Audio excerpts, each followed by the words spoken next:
നിലമ്പൂർ ഉപതെരഞ്ഞെടുപ്പിന്റെ ആദ്യ 3 മണിക്കൂറിൽ 13.15% പോളിംഗ് രേഖപ്പെടുത്തി. രാവിലെ 7 മണിക്ക് ആരംഭിച്ച വോട്ടെടുപ്പ് വൈകിട്ട് 6 മണിക്ക് അവസാനിക്കും. LDF സർക്കാരിന്റെ ജനവിരുദ്ധ ഭരണത്തിനെതിരായ വിധിയെഴുത്താകും നിലമ്പൂരിലേതെന്ന് UDF സ്ഥാനാർത്ഥി ആര്യാടൻ ഷൌക്കത്ത് പറഞ്ഞു. വീട്ടിക്കുത്ത് GLP സ്കൂളിലെ 184 നമ്പർ ബൂത്തിൽ വോട്ട് രേഖപ്പെടുത്തിയ ശേഷം മാധ്യമങ്ങളോട് സംസാരിക്കുകയായിരുന്നു അദ്ദേഹം. ഒരു വലിയ ഭരണവിരുദ്ധം എന്ന് പറഞ്ഞാൽ പോരാ.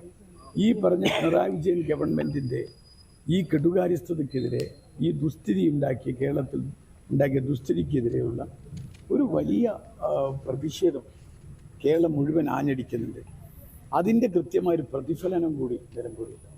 എന്ത് ശ്രമിച്ചാലും UDFൻ്റെ വോട്ടിൽ ഒരു വിള്ളലുണ്ടാക്കാൻ ആര് ശ്രമിച്ചാലും കഴിയില്ല. UDFൻ്റെ വോട്ടിൽ ഒരു ചെറിയ പോറൽ പോലും ഉണ്ടാക്കാൻ, വിള്ളൽ പോട്ടെ, ഒരു ചെറിയ എയർലൈൻ പോറൽ പോലും ഉണ്ടാക്കാൻ ആര് ശ്രമിച്ചാലും കഴിയില്ല. എനിക്കത് മാത്രമേ അതിനെക്കുറിച്ച് പറയാനുള്ളൂ. അതിനൊക്കെ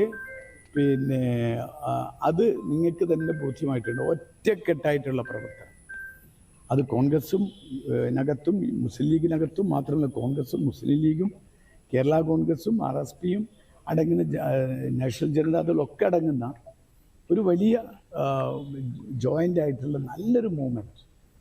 100% പോളിംഗ് ഉണ്ടാവട്ടെ എന്നും എല്ലാ ബൂത്തുകളിലും സുഗമമായി പോളിംഗ് നടക്കുന്നതായും LDF സ്ഥാനാർത്ഥി M സ്വരാജ് പ്രതികരിച്ചു. മാങ്കുത്ത് LP സ്കൂളിലെ പോളിംഗ് ബൂത്തിലാണ് സ്വരാജ് വോട്ട് രേഖപ്പെടുത്തിയത്.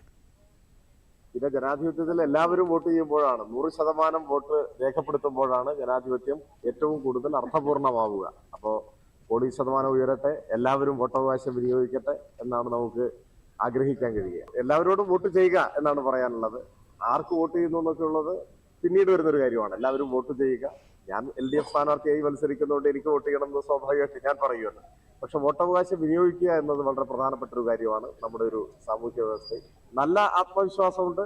അത് വ്യക്തിപരമായിട്ടുള്ളൊരു ആത്മവിശ്വാസം മാത്രമല്ല, ഈ നാട് പകർന്നു നൽകിയ ആത്മവിശ്വാസമാണ്. അത് ഇടതുമുന്നണി പ്രവർത്തകർക്കാകെ ആത്മവിശ്വാസമുണ്ട്. ഓരോ ദിവസം കഴിയും തോറും, തെരഞ്ഞെടുപ്പ് പ്രഖ്യാപിച്ച് ഓരോ ദിനം കഴിയും തോറും ആ ആത്മവിശ്വാസം വർദ്ധിച്ചു വരികയാണ് ചെയ്തത്. വർദ്ധിച്ചു വരുന്ന അനുഭവമാണ് ഉണ്ടായത്.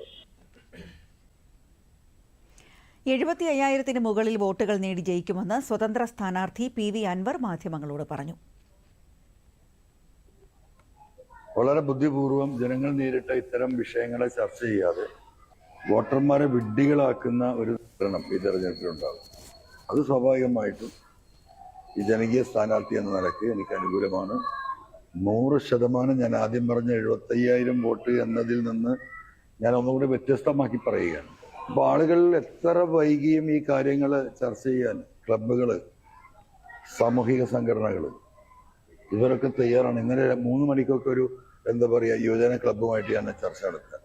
എൻ്റെ 3 ടെലിഫോൺ ഈ പറയുന്ന CPM പ്രവർത്തകരും ലീഡർഷിപ്പുമായിട്ട് ബന്ധപ്പെട്ട കാര്യങ്ങൾ ചർച്ച ചെയ്യാനുണ്ട്. അവരെ സംബന്ധിച്ച് അത് ഒരു സ്റ്റാഫിനെയും പറ്റില്ല.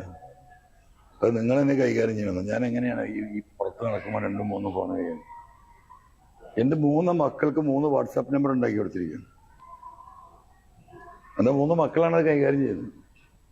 കാരണം നമ്മളെ പിന്തുണക്കുന്ന സഖാക്കൾക്കും നമ്മളെ പിന്തുണക്കുന്ന മറ്റു രാഷ്ട്രീയ പാർട്ടിയിലെ ചില ഉത്തരവാദിത്തപ്പെട്ട പ്രവർത്തകർക്കും അവർ പിന്തുണക്കുന്നുണ്ട് നമ്മളെ എന്ന് അവർക്ക് അറിയണം.